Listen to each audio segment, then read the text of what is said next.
ചെറിയ ലൈവ് കൊടുത്തോ കണക്ട് ചെയ്തോ സൗണ്ട്. ഹലോ ഓഡിയോ ഉണ്ടല്ലോ. ഹലോ അല്ലേ? ഓക്കെ, ശരി. പ്രിയപ്പെട്ട രാഘവേട്ടൻ,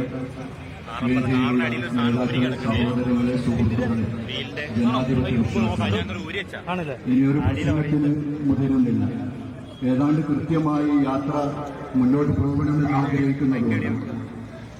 രാഘവേട്ടനെ സംബന്ധിച്ച് രാജ്യത്തെ ജനങ്ങൾക്ക് പരിചയപ്പെടുത്തേണ്ടതില്ല. പക്ഷേ ഒരു കാര്യം സത്യമാണ്, രാഘവേട്ടൻ എന്ന പേര് നൽകിയത് UDF അല്ല, കോൺഗ്രസ് അല്ല, ലീഗല്ല, കോഴിക്കോട്ടെ ജനങ്ങളാണ് രാഘവേട്ടൻ എന്ന് നൽകിയത്. തൽക്കാലം ഒരു പോസ്റ്ററിലൂടെ സ്വാധീനം ചെലുത്തിയതല്ല.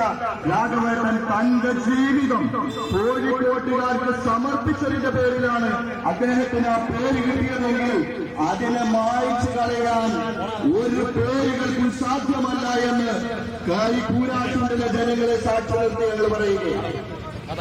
ഈ രാജ്യത്തിന്റെ വികസനം കൊണ്ടുവന്ന ഒരു നായകൻ ഏതെങ്കിലും ഒരു വാർഡിൽ രാഘവേട്ടന്റെ കയ്യൊപ്പില്ലാത്തതുണ്ടെങ്കിൽ നമുക്ക് പറയാമായിരുന്നു. ഞങ്ങളൊക്കെ ആശ്രയിക്കുന്ന ഒരേ ഒരു സ്ഥാനം രാഘവേട്ടനാണ്. അത് സ്നേഹത്തോടുകൂടി പരമാവധി സാധിപ്പിച്ചു തരാറുമുണ്ട്. അതുകൊണ്ട് തന്നെ രാഘവേട്ടനെ നമ്മൾ വിജയിപ്പിക്കുമ്പോ അടുത്ത തെരഞ്ഞെടുപ്പിൽ നമ്മുടെ ഇന്ത്യ സത്യമാണ് അധികാരത്തിൽ വരുന്നതെങ്കിൽ മോശമല്ലാത്ത ഒരു സീറ്റിലേക്ക് രാഘവേട്ടനെ ഇരുത്താൻ ഈ രാജ്യത്തിന് സാധിക്കുമെന്നതിൽ യാതൊരു സംശയവുമില്ല. അതുകൊണ്ട് തന്നെ നമ്മുടെ ഓരോരുവരുടെയും തെരഞ്ഞെടുപ്പ് ഈ സന്ദർഭത്തിൽ വളരെ വലുതാണ്. ഇനിയൊരു തെരഞ്ഞെടുപ്പ് വേണോ വേണ്ടേ എന്ന് തീരുമാനിക്കുന്ന ഒരു ഘട്ടത്തിലേക്ക് നീങ്ങുമ്പോ ഇതിനെ നിസ്സാരമായി, പ്രാദേശികമായി, അന്ധമായ രാഷ്ട്രീയ സമീപനത്തോടുകൂടി കാണാതെ അദ്ദേഹത്തിന്റെ ചിഹ്നമായ കൈപ്പത്തി അടയാളത്തിൽ അദ്ദേഹത്തിന് വോട്ട് ചെയ്ത് വിജയിപ്പിക്കണം. ഇവിടെ പ്രഖ്യാപനം നടത്തിയിട്ടില്ലെങ്കിലും കോഴിക്കോട്ട് ജനങ്ങൾ പ്രഖ്യാപിച്ചു കഴിഞ്ഞു, രാഘവേട്ടനാണ് കോഴിക്കോട് പാർലമെന്റിൽ മത്സരിക്കുക എന്ന്. അതിന് മാറ്റം വരുത്താൻ കഴിയുകയില്ല. അതുകൊണ്ട് നാം ജാഗ്രതയോടുകൂടി മുന്നോട്ട് നീങ്ങുക, ഒരു വോട്ട് പോലും പാഴാകാതിരിക്കുക. ഞാൻ എന്റെ വാക്കുകൾ അവസാനിക്കുന്നു. ജയ്.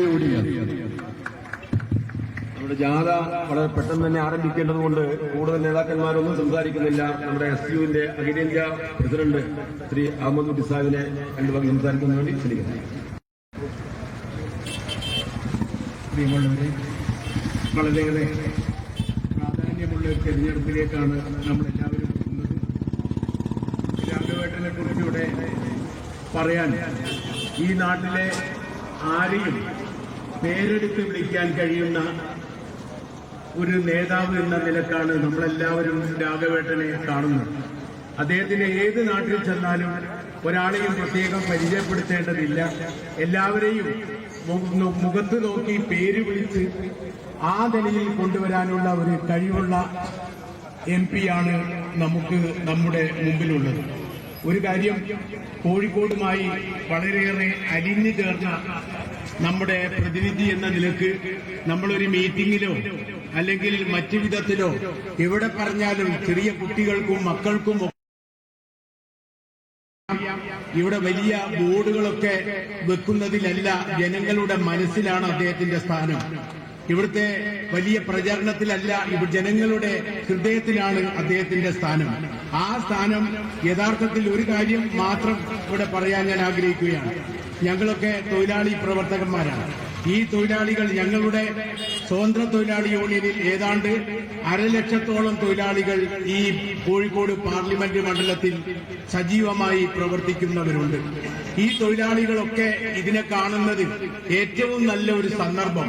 കാരണം തൊഴിലാളികളെ വഞ്ചിച്ച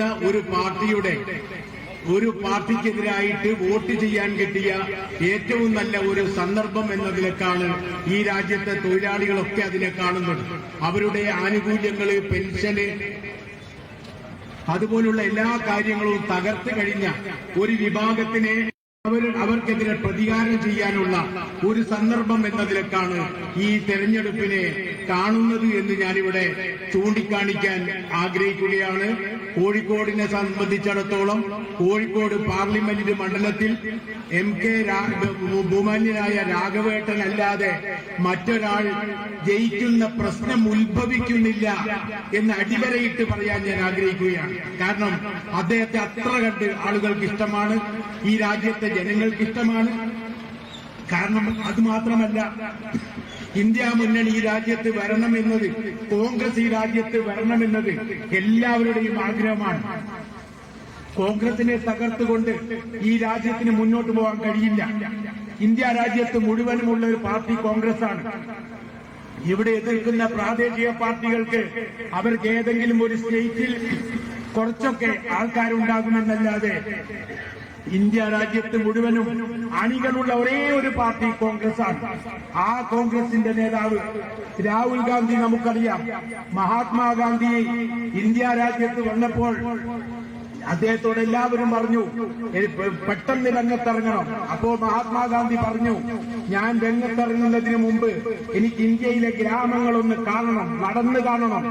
അങ്ങനെ ഇന്ത്യയിലെ ഗ്രാമങ്ങളിലൂടെ നടന്നു കണ്ടതിന് ശേഷമാണ് മഹാത്മാഗാന്ധി ഇന്ത്യൻ രാഷ്ട്രീയത്തിലേക്ക് ഇറങ്ങിയത്. അതുപോലെ തത്തുല്യമായ ഒരു നേതാവാണ് രാഹുൽ ഗാന്ധി. കാരണം ഇന്ത്യയിലെ ജനങ്ങൾക്കിടയിലൂടെ നടന്നിട്ട് എനിക്ക് അവരെ കാണണമെന്ന് പറയുന്ന, ഞാൻ എന്റെ അഭിപ്രായത്തിൽ ഒരു രണ്ടാം മഹാത്മാഗാന്ധി എന്നുള്ള നിലക്ക് എന്റെ മനസ്സ് അംഗീകരിക്കുന്ന നേതാവാണ് രാഹുൽ ഗാന്ധി.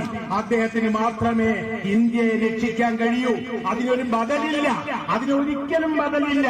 അതിന് നമ്മുടെ പ്രിയങ്കരനായ നേതാവ് ശ്രീ MK രാഘവേട്ടൻ മഹാഭൂരിപക്ഷത്തോടുകൂടി ഇവിടെ വിജയിച്ചു വരണം. അതിനെല്ലാവരും രംഗത്തിറങ്ങുക എന്ന് മാത്രം പറഞ്ഞുകൊണ്ട് എല്ലാ അഭിവാദ്യങ്ങളും അർപ്പിക്കുന്നു. ജയ് ഹിന്ദ്.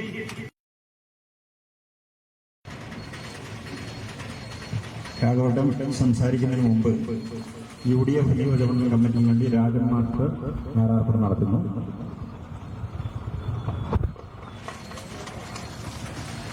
മുസ്ലിം ലീഗ് ബാലുശ്ശേരി നിയോജകമണ്ഡലം കമ്മിറ്റിക്ക് വേണ്ടി സാജിദ് കോറോസ്.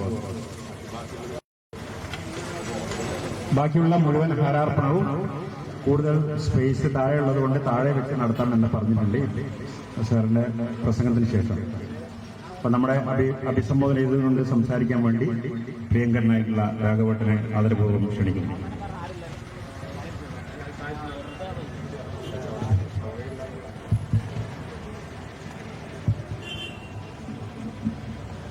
പ്രിയപ്പെട്ട അധ്യക്ഷൻ ശ്രീ രാജൻ മാഷ്,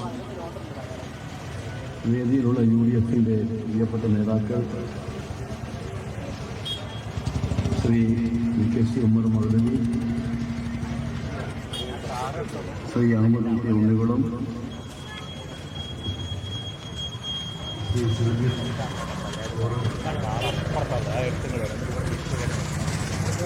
ശ്രീ K മുഹമ്മദ്, ശ്രീ രാമചന്ദ്രൻ, ശ്രീ ഗണേഷ് സ്വാമി, ശ്രീ അമൃതമയ, ശ്രീ കോളി പടർത്തറ, ശ്രീ അലക്സിംഗ് അടക്കറ, Shri Johnson, B S Sameer, KP Prakashkumar, Jayarajan Moodadi,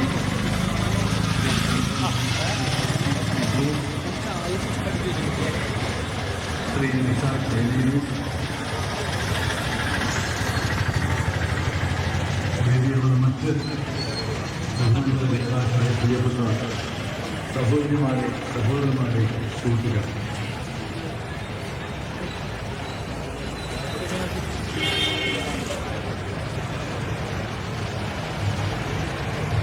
ഇന്നലെ രാവിലെ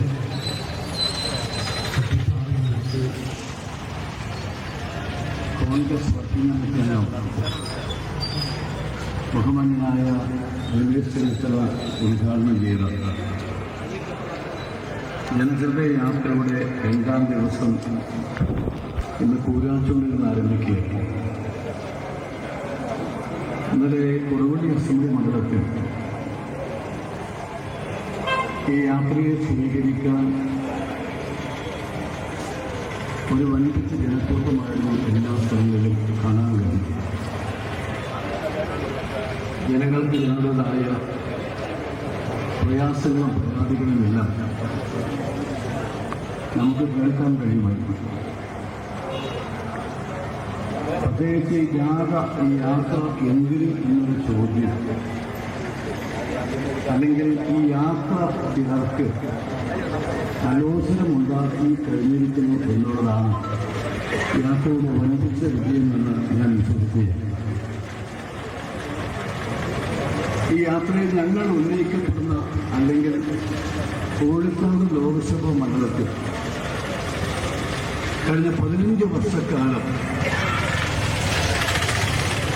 കോഴിക്കോട്ട് MP എന്ത് ചെയ്തു എന്ന ചോദ്യത്തിന് കൃത്യമായി ഉത്തരം പറയാൻ വേണ്ടിയാണ് ഈ യാത്ര സംഘടിപ്പിച്ചിട്ടുള്ളത്. ഞാനൊരു ദീർഘമായ പ്രസംഗത്തിൽ തയ്യാറാവുന്നില്ല, മറിച്ച് പറഞ്ഞ കാര്യങ്ങൾ ചെയ്തിട്ടുണ്ട്, ചെയ്ത കാര്യങ്ങൾ മാത്രമേ ഞങ്ങൾ പറയുന്നുള്ളൂ. എണ്ണി പറയാൻ സാധിക്കുന്ന നേട്ടങ്ങൾ നിങ്ങളുടെ മുമ്പിൽ ഞങ്ങൾക്ക് അവതരിപ്പിക്കാൻ സാധിക്കും. 15 വർഷക്കാലത്തുള്ള കോഴിക്കോട് മണ്ഡലത്തിൽ നിങ്ങളുടെ പിന്തുണ കൊണ്ട്, സഹായം കൊണ്ട് കേരളത്തിൽ ഏറ്റവും കൂടുതൽ കേന്ദ്ര പദ്ധതികൾ നടപ്പിലാക്കിയിട്ടുള്ള ഒരു മണ്ഡലം കോഴിക്കോട് മണ്ഡലമാണെന്ന് പറയുന്നതിൽ ഏറെ അഭിമാനമുള്ള ഒരു പൊതുപ്രവർത്തകനാണ് ഞാൻ.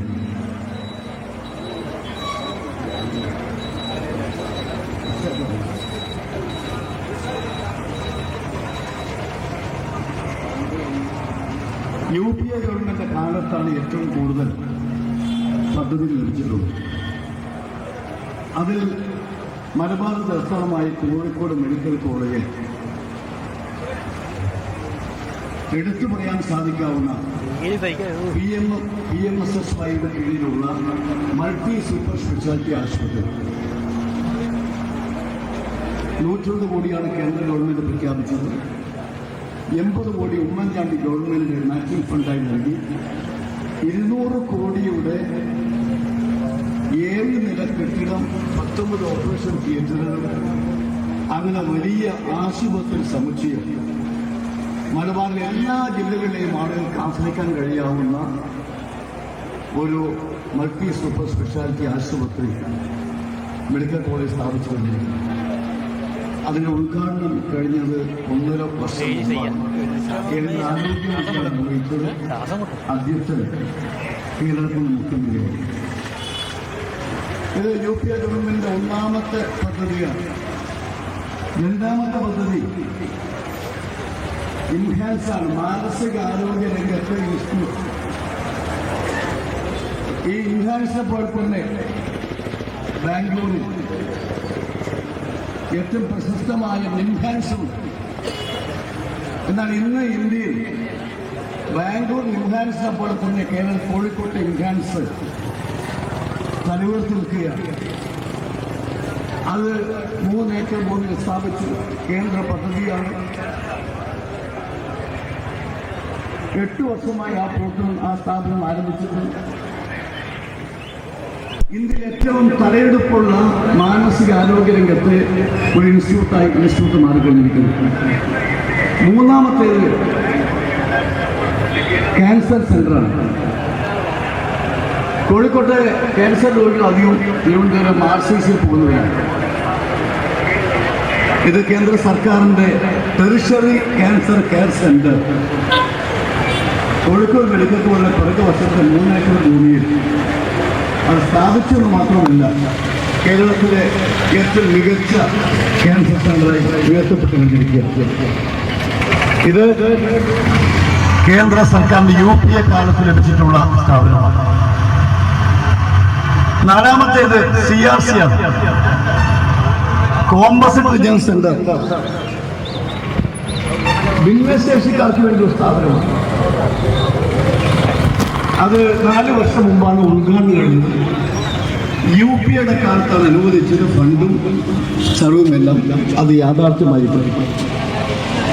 അഞ്ചാമത്തെ കാര്യം, 57 മുതൽ 2016-17 വരെ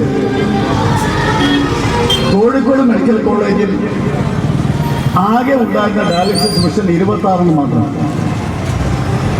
എന്നാൽ നമ്മൾ 22 ഡയാലിസിസ് മെഷീൻ കൂടി കൊടുത്തു. പാവപ്പെട്ട രോഗികൾക്ക് ചികിത്സിക്കാൻ, സൗജന്യമായി ചികിത്സിക്കാൻ മാർഗമൊരുക്കി. ഇതും കേന്ദ്ര ഗവൺമെന്റ് സംഭാവന. അത് കഴിഞ്ഞാൽ ESI റീജിയണൽ സെന്റർ കോഴിക്കോട് സ്ഥാപിച്ചു. തൊഴിലാളികൾക്ക് ആനുകൂല്യമാകാൻ തൃശ്ശൂർ പോകേണ്ട കാര്യമില്ല. CGHS വെൽനസ് സെന്റർ കേന്ദ്ര സർക്കാർ സ്ഥാപനം. കേന്ദ്ര ഗവൺമെന്റ് ജീവനക്കാർക്കും കുടുംബങ്ങൾക്കും പെൻഷൻ പറ്റിയവർക്കും അവർക്ക് മറ്റ് തിരുവനന്തപുരം പോയി ചികിത്സയ്ക്ക് വേണ്ടി ആശ്രയിക്കേണ്ട അവസ്ഥ ഒഴിവാക്കി കോഴിക്കോട് സ്ഥാപിച്ചു. ഇതും കേന്ദ്ര ഗവൺമെന്റ് സ്ഥാപനമാണ്. ചാലപ്പുറത്ത് ESI ഡിസ്പെൻസറി 52 കോടി അനുവദിച്ചു. അതിന് കെട്ടിട നിർമ്മാണം നടന്നു വരുന്നു.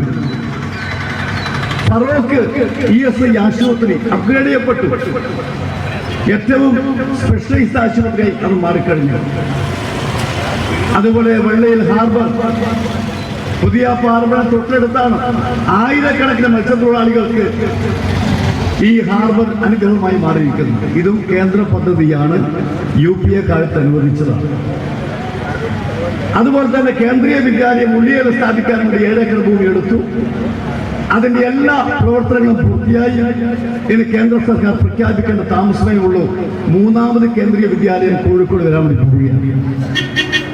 റെയിൽവേ നിങ്ങൾക്ക് എല്ലാവർക്കും അറിയാം, 3 ദിവസം മുമ്പാണ് ഫറൂഖ് റെയിൽവേ സ്റ്റേഷന്റെ വികസന പദ്ധതിക്ക് പ്രൈം മിനിസ്റ്റർ തറക്കല്ലിട്ടത്.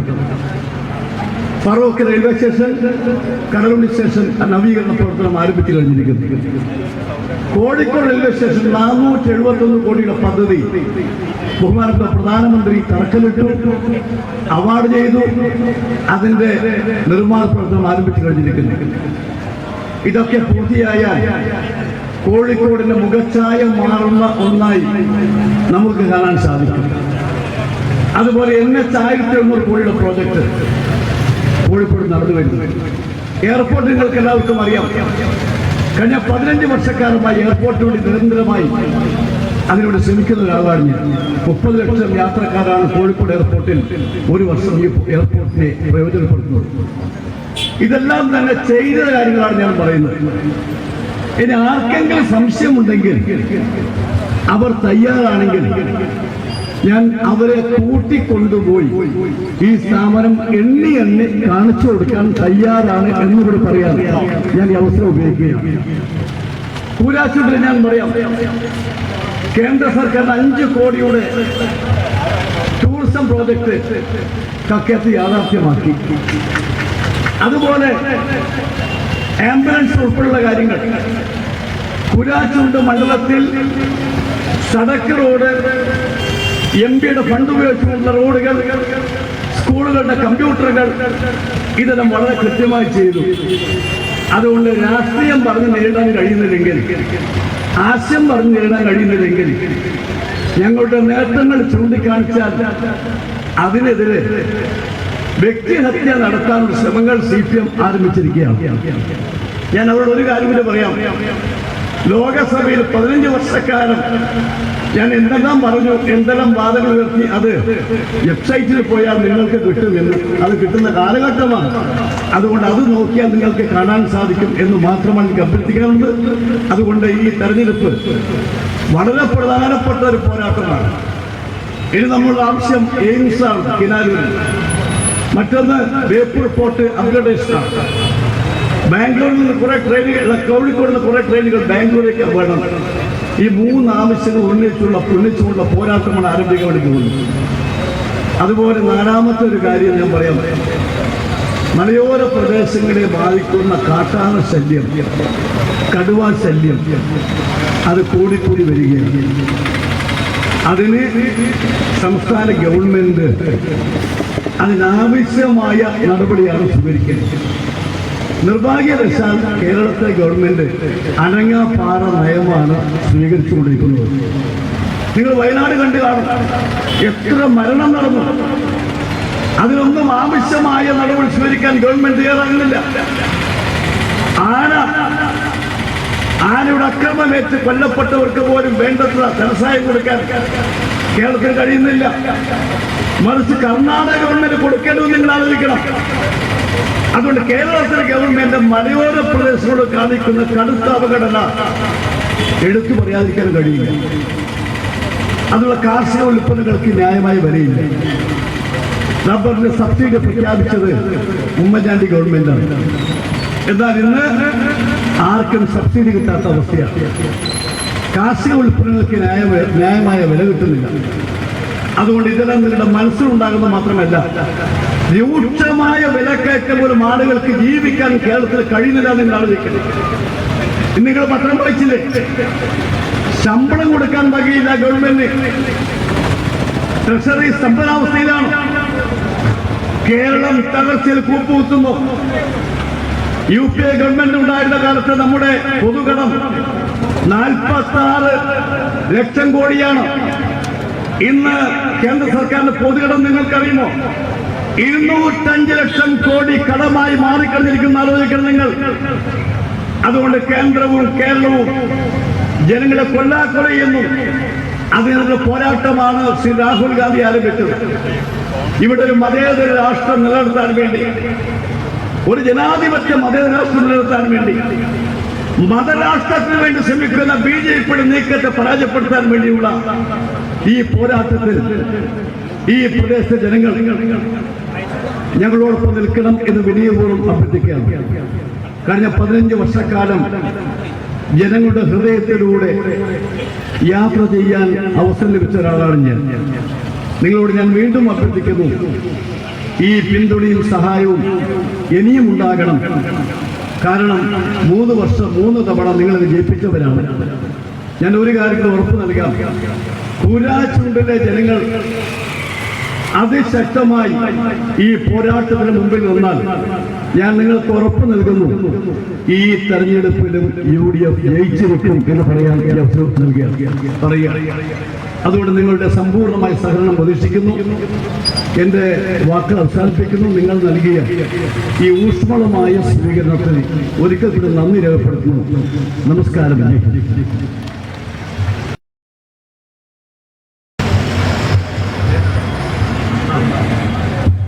ഈ ചടങ്ങിന് നന്ദി രേഖപ്പെടുത്തുന്നത് ബഹുമാനായ പഞ്ചായത്ത് പ്രസിഡന്റ് ശ്രീ പോളി കരകട.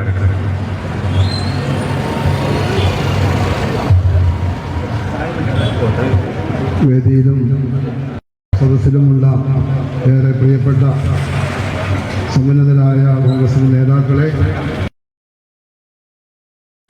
ഏറെ പ്രിയപ്പെട്ടവരെ, ശ്രീ MK രാഘവൻ MP നയിക്കുന്ന ജനഹൃദയ യാത്രയുടെ ഭാഗമായിട്ടാണ് നമ്മളിവിടെ ഒത്തുകൂടിയത്. ബാലുശ്ശേരി നിയോജക മണ്ഡലം ഉദ്ഘാടനമാണ് കൂടാതെ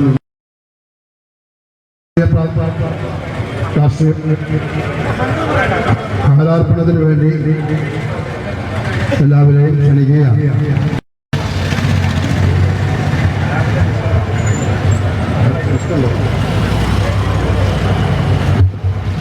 ഹാരാർപ്പണത്തിന് പേര് നിന്നിട്ടുള്ള ഘടകകക്ഷി നേതാക്കന്മാർ സൂപ്പി KDPയുടെ സൂപ്പി തെരുവത്ത്, നടുവണ്ണൂർ ബ്ലോക്ക് കമ്മിറ്റിക്ക് വേണ്ടി PP ശ്രീധരൻ, ദളിത് കോൺഗ്രസിന് വേണ്ടി ചന്ദ്രൻ നന്ദലത്ത്,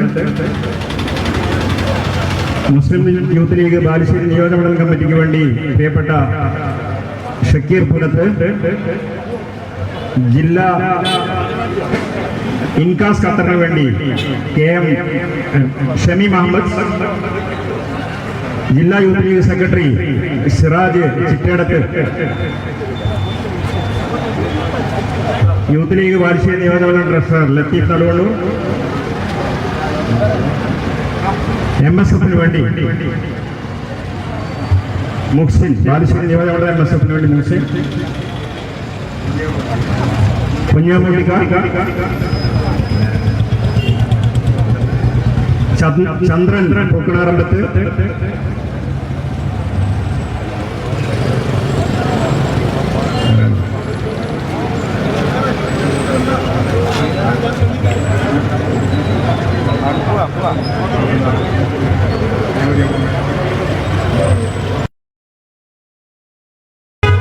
പ്രിയമുള്ളവരെ, ഈ സമ്മേളനം ഇവിടെ അവസാനിക്കുകയാണ്. കുറ്റക്കാരും മാത്രം ഞാൻ സൂചിപ്പിക്കുന്നു, കുറച്ച് സ്റ്റില്ലടിക്കും. കഴിഞ്ഞ ദിവസം നമ്മൾ പത്രത്തിൽ വായിച്ചു കോഴിക്കോട് ഒരു മിനി ബോംബെയായി മാറാൻ പോവുകയാണ്. അങ്ങനെയൊരു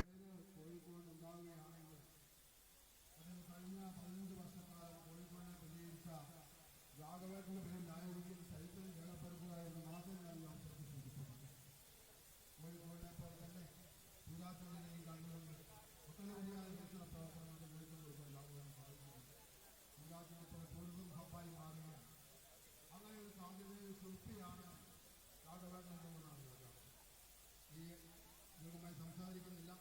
ഈ